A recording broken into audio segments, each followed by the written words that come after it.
Bruno Le Maire, bonjour et bienvenue. Bonjour Christophe Barbier. Alors nous allons commencer ce lundi par interroger le ministre de l'économie et vous serez des nôtres aussi vendredi et cette fois-ci c'est l'auteur de Fugue américaine qui répondra à nos questions. Confusion en Russie après ce week-end avec un raid avorté de Wagner sur Moscou. Bon, on ne comprend pas exactement tout ce qui s'est passé. Est-ce que vous partagez le sentiment d'Anthony Blinken, l'américain? Cela indique au moins la faiblesse de Poutine. Je partage surtout le sentiment qu'a exprimé le président de la République ce matin. Ça montre les divisions du pouvoir russe. Et surtout, je crois que ça justifie encore plus le soutien que nous apportons à l'Ukraine depuis maintenant le début du conflit, en apportant un soutien économique, un soutien militaire, pour permettre tout simplement à l'Ukraine de défendre sa souveraineté, son territoire. Les sanctions économiques qui se suivent, l'Europe a adopté vendredi le 11e train de sanctions. Est-ce efficace jusqu'où et pour quels résultats dans la guerre ? Moi, je pense que ces sanctions sont très efficaces. Comme toutes les sanctions, elles mettent du temps à produire leurs effets, mais elles sont efficaces.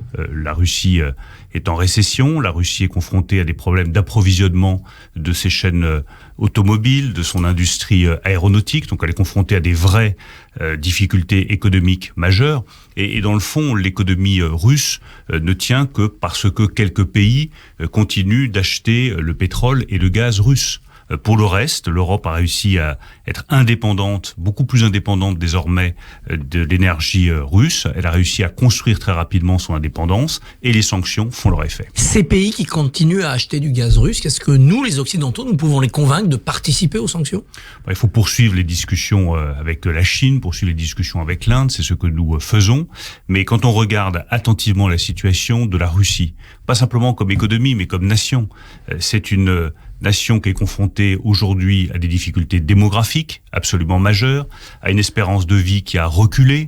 Elle émet beaucoup moins de brevets que ce que devrait aujourd'hui émettre un pays de cette taille-là. Elle a un PNB qui est faible, elle est en récession, elle a des difficultés aussi en termes de finances publiques. Donc en réalité, la réalité de l'économie russe aujourd'hui, c'est un grand affaiblissement. Alors on peut le regretter, on peut le déplorer, simplement la réalité est là, l'économie russe aujourd'hui est profondément affaiblie. Jean-Pierre Chevènement, qui était à votre place vendredi, nous disait « La grande perdante de la guerre, ça sera en fait l'Allemagne. Fin du gaz peu cher pour l'économie allemande, incertitude sur le marché chinois et récession probable en 2023, déjà 2 trimestres négatifs pour l'Allemagne. » Est-ce que vous partagez ce sentiment ? Non, je partage pas ce sentiment, surtout je me méfie de cette espèce de joie mauvaise, on dirait Schadenfreude en bon allemand, qu'on peut parfois éprouver quand l'Allemagne rencontre des difficultés. Alors oui, l'Allemagne a des difficultés économiques conjoncturelles, elle est aujourd'hui en récession, là où la France a une croissance qui reste positive. 0,7 cette année Moi, je maintiens notre prévision à 1%. On verra ensuite en septembre, quand je présenterai la loi de programmation des finances publiques, où nous en serons exactement. Mais s'agissant de l'Allemagne, c'est une économie qui est solide, c'est une économie qui exporte, c'est une économie qui innove, et c'est notre intérêt que l'économie allemande soit solide. C'est notre premier partenaire commercial. C'est la première économie en Europe et en zone euro. Donc notre intérêt à nous Français, ce n'est pas de gagner un match contre l'Allemagne, c'est stupide. C'est que ensemble, nous réussissions pour que toute la zone euro soit tirée vers le haut, pour que nous créions des emplois, pour que nous innovions et que nous arrivions à faire notre place entre la Chine et les États-Unis. Donc je ne crois pas du tout que l'Allemagne soit la grande perdante et je pense surtout que ce n'est pas notre intérêt. Ce n'est pas notre intérêt. Que peut-on faire pour les aider alors qu'ils ont fait un choix énergétique en renonçant au nucléaire qui va peut-être les plomber pour des décennies ? Alors nous nous sommes mis d'accord sur un point fondamental avec notre partenaire allemand. On ne commande pas les choix énergétiques du voisin. Nous en avons parlé très souvent avec mon homologue allemand Robert Habeck, que je verrai dans quelques heures. Le président de la République en a parlé avec le chancelier Scholz. Nous sommes des États souverains. Et je rappelle que l'Europe est construite sur des États souverains. Donc le choix énergétique qui touche au cœur de la souveraineté d'un pays, personne n'a le droit de le commenter. Nous avons fait le choix du nucléaire. C'est un choix qui me paraît le meilleur en termes de réduction des émissions de CO2, combiné à la sobriété et aux énergies renouvelables. Les Allemands ont fait un autre choix qui leur appartient. Je suis convaincu que le choix français est un bon choix. L'impact de la guerre pour les Français, ça a été une saison d'inflation 2022-2023, même si les racines étaient plus profondes et plus nombreuses. Est-ce que c'est fini, même si la guerre dure? Est-ce que nous n'aurons pas de nouveaux chocs, de nouvelles vagues d'inflation? Nous sommes en train de gagner ce combat contre l'inflation. Ça a été long, ça a été difficile, ça a amené des choix qui sont des choix parfois difficiles à vivre. le relèvement des taux d'intérêt par la Banque centrale européenne, avec un crédit qui est plus difficile à obtenir. C'est ce qui a permis d'endiguer l'inflation et de commencer à voir l'inflation ralentir. Le fait que nous renoncions à un certain nombre d'aides budgétaires pour ne pas alimenter l'inflation, ce ne sont pas des choix faciles non plus, mais les résultats sont là. L'inflation commence à reculer. Après des mois de combat contre l'augmentation des prix qui est dramatique pour tout le monde, nous commençons à gagner ce combat contre l'inflation. Alors, est-ce que à la sortie de cette crise inflationniste, on gardera des niveaux d'inflation comme ceux que nous avons connus avant la crise du Covid? La réponse est non. Pour deux raisons très structurelles. La première, c'est que nous avons décidé de remettre les chaînes de valeur en France et que c'est plus cher de produire des batteries électriques en France que de les importer de Chine. Donc ça a un effet structurellement inflationniste. Et la deuxième raison, c'est la transition climatique. La transition climatique, elle a un coût, elle va peser sur les prix dans les années qui viennent. Au bout de cette vague d'inflation, puisqu'on ne reviendra pas au taux d'avant, quelle est la bonne inflation sur laquelle vous voudriez atterrir? C'est bon l'inflation, notamment pour ceux qui sont un peu endettés. Il faut quoi, du 1,5, du 2 d'inflation tous les ans? Il y a un taux cible qui est défini par la Banque centrale européenne et qui ne relève que de la Banque centrale européenne, c'est 2%. Et c'est à la Banque centrale européenne de piloter la politique monétaire pour qu'on reste autour des 2%. Mais on a connu des taux beaucoup plus faibles dans les années passées. Je ne pense pas que nous revenions à ces taux très faibles, autour de 0% que nous avons connus dans les années passées. Au terme de ce cycle, le pouvoir d'achat des Français aura-t-il été érodé parce que les salaires n'ont pas suivi complètement la hausse des prix? La réalité statistique, c'est que nous avons protégé le pouvoir d'achat des Français. Beaucoup mieux que beaucoup d'autres pays européens. Nous avons fait, avec le président de la République et la première ministre, un choix décisif qui a été le bouclier énergétique. C'est-à-dire qu'on a protégé les Français contre ce qui tirait le plus les prix vers le haut, le prix du gaz et le prix de l'électricité. Nous l'avons gelé ou nous l'avons plafonné. Alors c'est pas vrai sur les prix alimentaires. Vous me direz tout de suite qu'effectivement les prix alimentaires ont pesé, mais sur ce qui est une composante majeure des dépenses des ménages, électricité et gaz, là où les prix ont littéralement flambé, nous avons protégé nos compatriotes. Maintenant, il faut sortir de cette situation-là. Les prix reviennent à la normale. Il faut maintenant retirer ces boucliers. On n'aura plus les moyens de le faire une seconde fois s'il y avait une flambée de ces prix énergétiques. Tout l'objectif, justement, c'est de reconstituer des marges de manœuvre financières pour que si demain, il devait y avoir une nouvelle crise énergétique ou une nouvelle crise sanitaire, nous puissions faire face.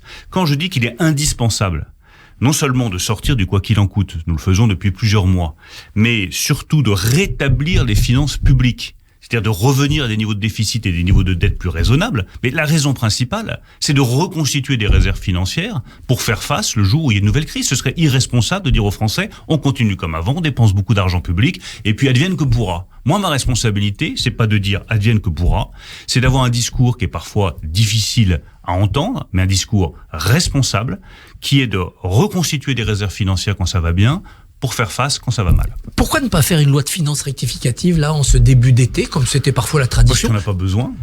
Tout simplement, on fait des lois de finances rectificatives quand il y en a besoin. Il n'y a pas besoin de loi de finances rectificative. En revanche, il y aura un rendez-vous important, c'est la loi de programmation des finances publiques qui sera votée fin septembre, où on s'engage sur ce qu'on appelle une trajectoire de dépenses et de recettes pour les 4 années qui viennent.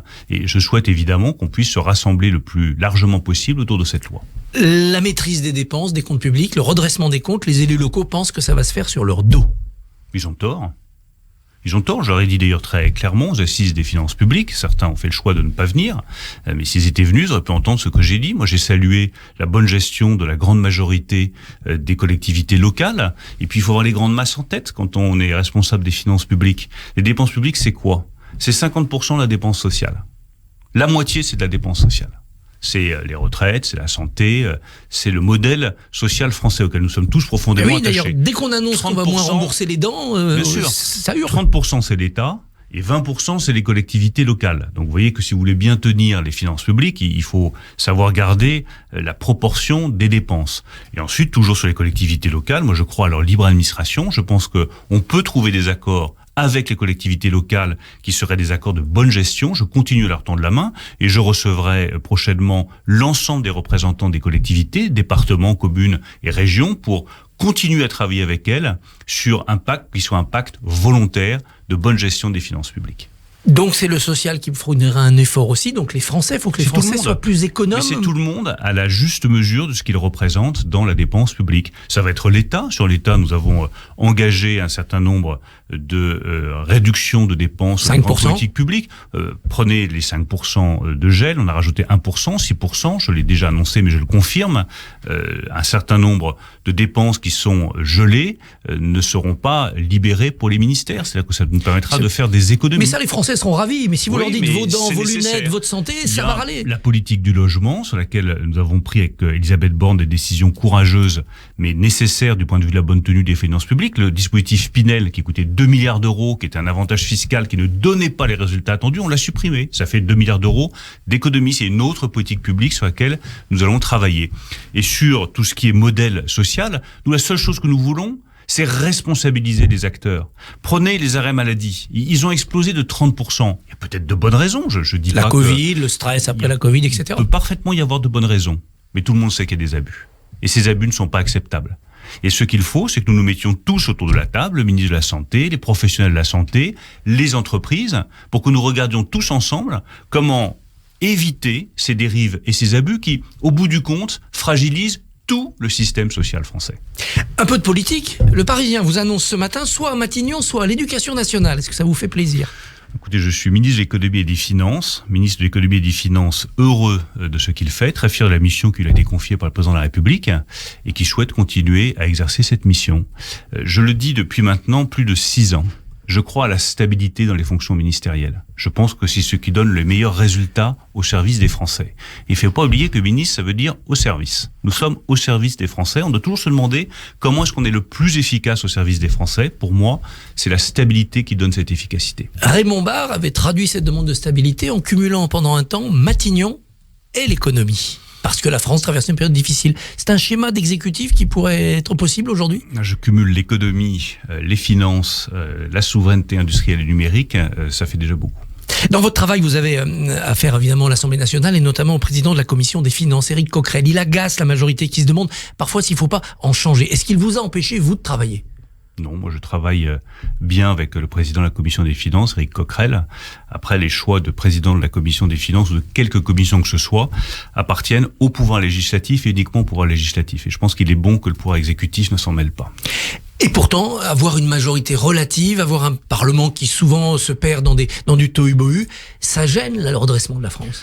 C'est difficile, mais ça s'appelle aussi la démocratie. Alors la démocratie, c'est pas le tohu-bohu, c'est pas les insultes, c'est pas les invectives, c'est pas la polémique pour la polémique. Malheureusement, trop souvent, la vie politique française, c'est ça, la polémique pour la polémique. Mais ce que je constate, je l'ai vu encore au Sénat avec Roland Lescure au cours des 15 derniers jours, quand on travaille bien, qu'on essaye de s'écouter, de se respecter, on arrive à faire adopter des textes largement. Nous avons fait adopter le projet de loi sur l'industrie verte au Sénat à une majorité écrasante.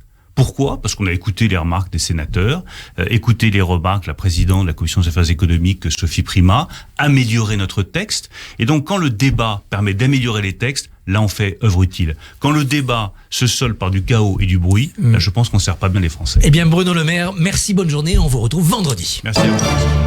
Merci messieurs, on retiendra, nous sommes en train de gagner le combat contre l'inflation. Christophe, on se retrouve demain. Votre invité sera Philippe Juvin, député LR des Hauts-de-Seine. À demain. À demain. Radio J, retrouvez le